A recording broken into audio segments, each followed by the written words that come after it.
Central Europe, northern Lower Saxony. Spring work in a heather Skep apiary.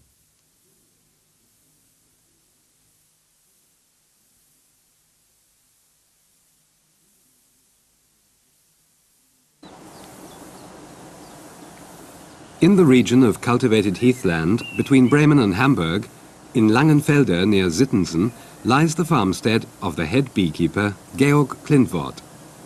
His speciality is Skep beekeeping. A large Skep stand is directly adjacent to the house, the L-shaped home apiary with space for 270 Skeps. This is where the majority of the standing stocks spend the winter.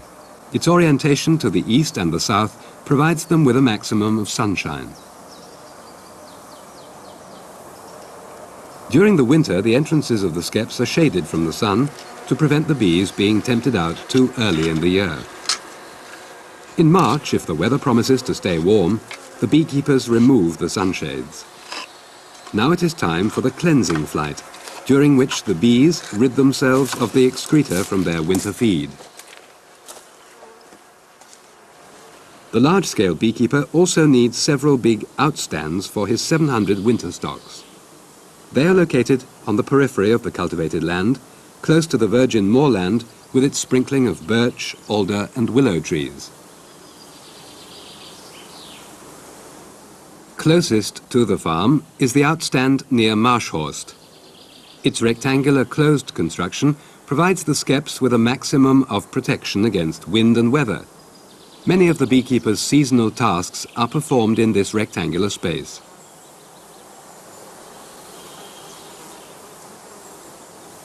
Access to the isolated winter stands is usually quite difficult.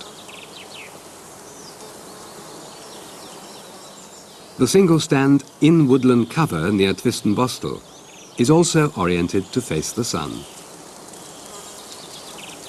Care is taken that the bees are able to fly straight out and find dry resting places on the grass in front of the Skeps. They have the necessary water supply close at hand.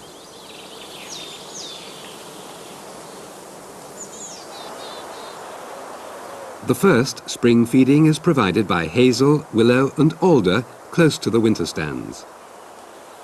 At this third large winter stand near Alpershausen, in the warm sun, the bees are now busily collecting pollen and water to help build up the brood nest.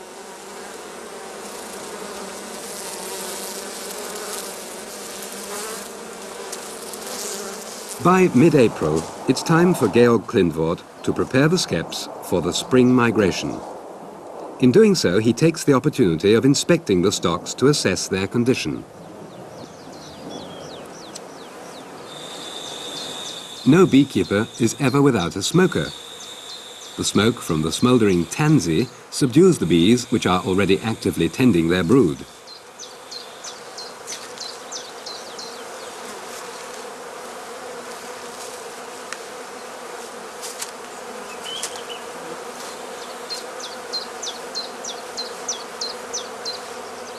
Covering cloths made from gauze or curtain netting are used to seal off the mouth of the Skep during transport. They are bee-tight while allowing air to circulate.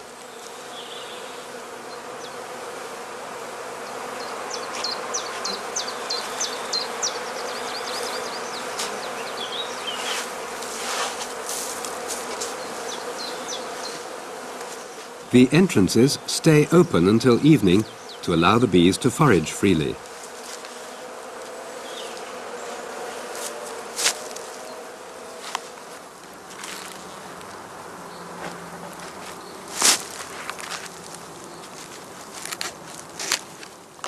The cloth must not come loose during the long journey. To keep it tight, the corners are twisted up before they are fastened.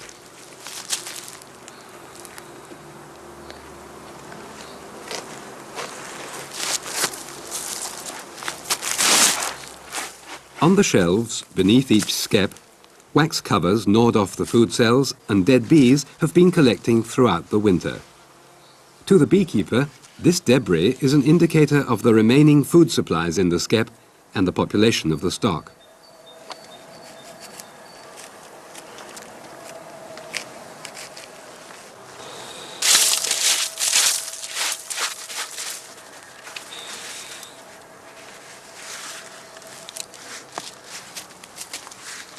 The fact that the bees have built on to the dark old combs at the bottom of the skep to enlarge the brood nest tells the beekeeper that there is a good queen inside.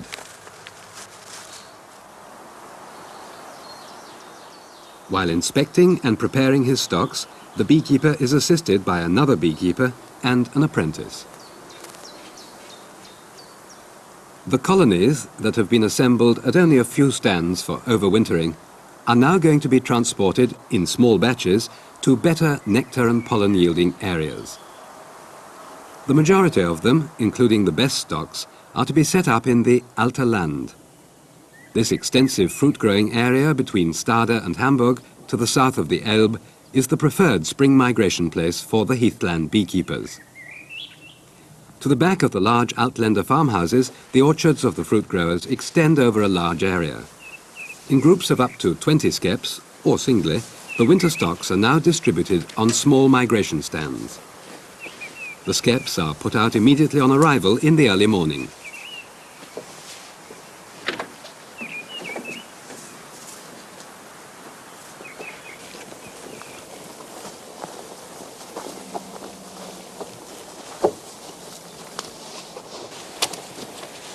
Before continuing his journey to the next migration stand, the beekeeper opens the flight entrance, which has been stuffed with moss or grass for transportation.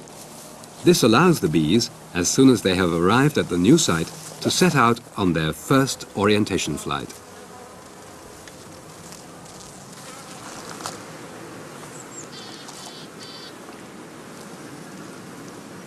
The same day, a portion of sugar candy is placed under each skep as bee food.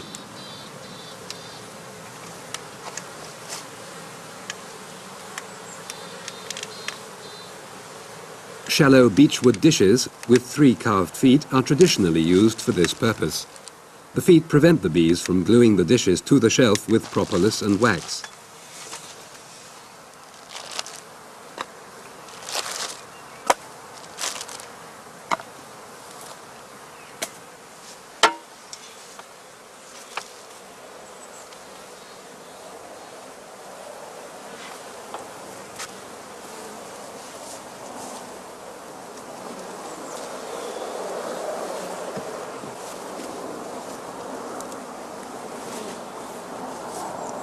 By feeding the bees, the beekeeper tides them over the period of sparse foraging before the fruit blossom is in full swing. He prevents the stocks from being delayed in their early spring development. If food were in short supply, the bees would build fewer brood cells and thus interfere with the queen's egg-laying activity.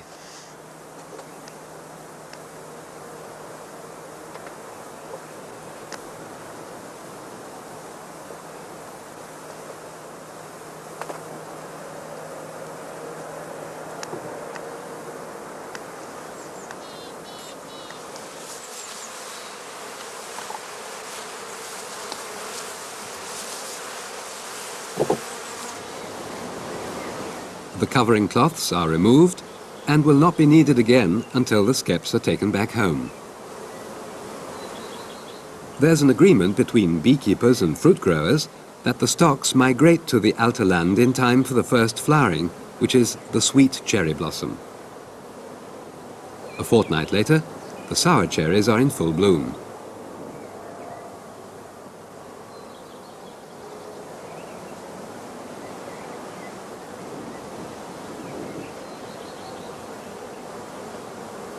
Pollen is collected into the pollen baskets on the bees' hind legs. The protein-rich pollen grains are used in rearing the already numerous brood in the skep, and thus help to promote the growth of the colony.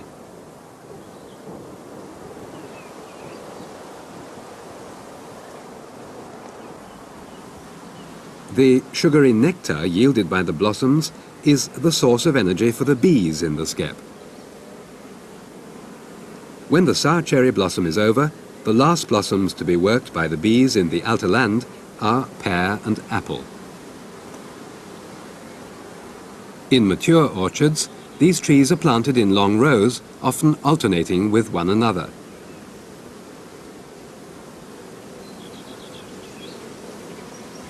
The small migration stands are distributed all over the orchard area. The fruit growers are keen to get the trees pollinated as thoroughly as possible.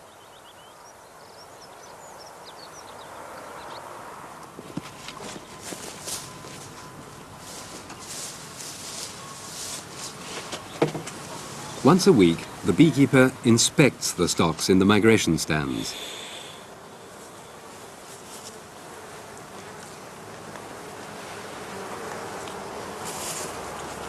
When a colony has developed vigorously, the bees begin to build large cells at the lower edge of the comb for the drones to be reared in. In order to encourage the bees to enlarge the brood nest for the workers instead, the beekeeper cuts out most of the so-called drone comb. For this purpose he uses a special instrument with a blade and hook known as a drone knife.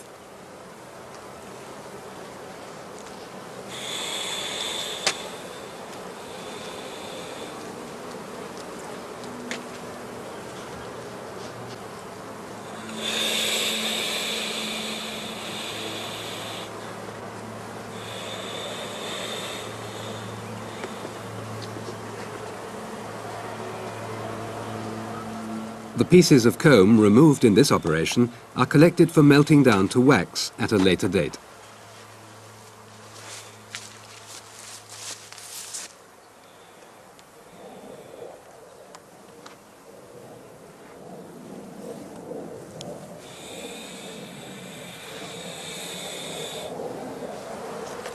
In the course of these inspections, the beekeeper pays special attention to the size and food reserves of his stocks.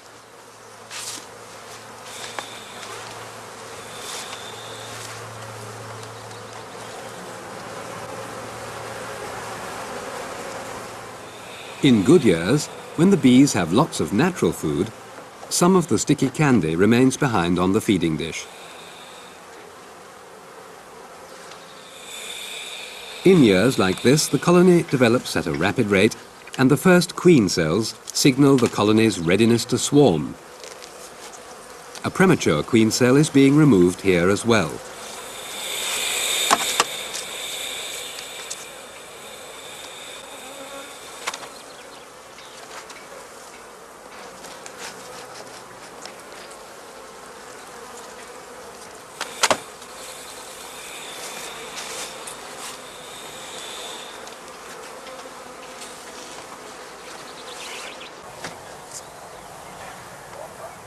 If the beekeeper discovers a particularly weak stock while cutting off drone combs, he can promote its development by placing the skep where a highly vigorous stock in the same brood-rearing state has stood up to now.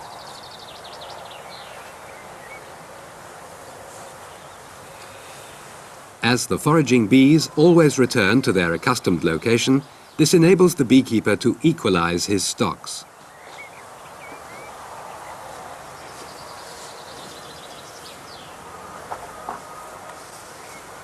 The bees remain in the Alterland for 3 to 4 weeks. Their pollination activities are so important for the fruit harvest that the local fruit growers pay a fee for every stock that is placed in the orchards, whereas the beekeeper is interested in the rich early nectar and pollen yield for his colonies. So, fruit growing and beekeeping go hand in hand.